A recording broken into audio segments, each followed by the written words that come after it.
O sige, punta naman tayo dun sa mga pamilyang wala namang dating sikat na race car driver. May ganun ba sa mga current drivers ngayon? Marami.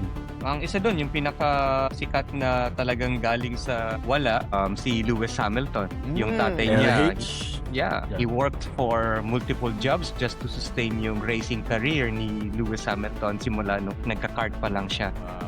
Apart from the sponsors, pero yung family niya talagang normal na pamilya, British, ting middle class. Hindi siya usual na para sa mga racing drivers kasi nga Correct. ang daming may history or may background within the family.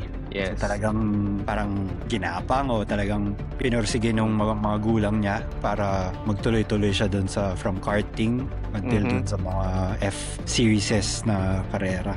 Oo. Kasi kung wala ka talagang pera, from F4 hanggang F2, sariling gastos mo yan eh. Oo, di ba? Sabi nila Oo.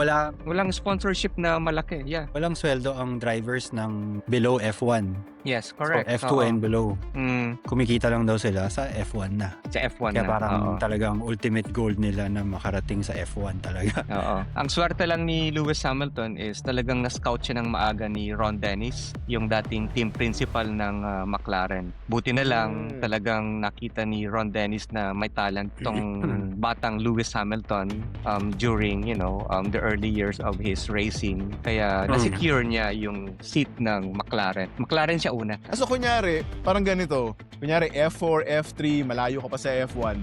Pero kinuha ka na ng malaking team para sa young drivers program nila. Kunyari like Yes. McLaren or Ferrari. Okay ka na nun in terms of bayarin? Sila na magbabayad ng racing expenses mo? Not necessarily. Kailangan mo pa rin talaga maghanap ng Okay. sponsorship. Oo. Ang maganda lang dun is kilala ka na. Kumbaga na-scout ka na ng mga teams. Siguro yung privilege na makasali ka sa mga drivers program na to or yung tinatawag na Drivers Academy, either ng Ferrari, McLaren, Mercedes, or Red Bull, is parang nag-guide ka na kung ano yung path na gagawin para at least makatapa ka sa Formula 1. Siguro may konting access ka na rin sa mga simulator siguro, di ba? Na mga medyo mas Yeah. high-tech, di ba? Yeah. To groom ka na nila na mag-drive. May program sila designated for you. Tuloy-tuloy nilang Tuloy-tuloy lang, i-develop ka na hanggang sa makita yung potential mo. Yeah, so isa pa sa mga drivers na yun bukod kay Lewis Hamilton, sina Esteban Ocon na yun nga, binenta nga ng pamilya nila yung bahay para magkaroon ng funding sa racing ni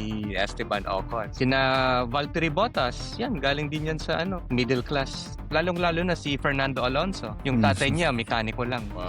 Tapos ngayon, papalit-palit ng Valkyrie ata na si Fernando.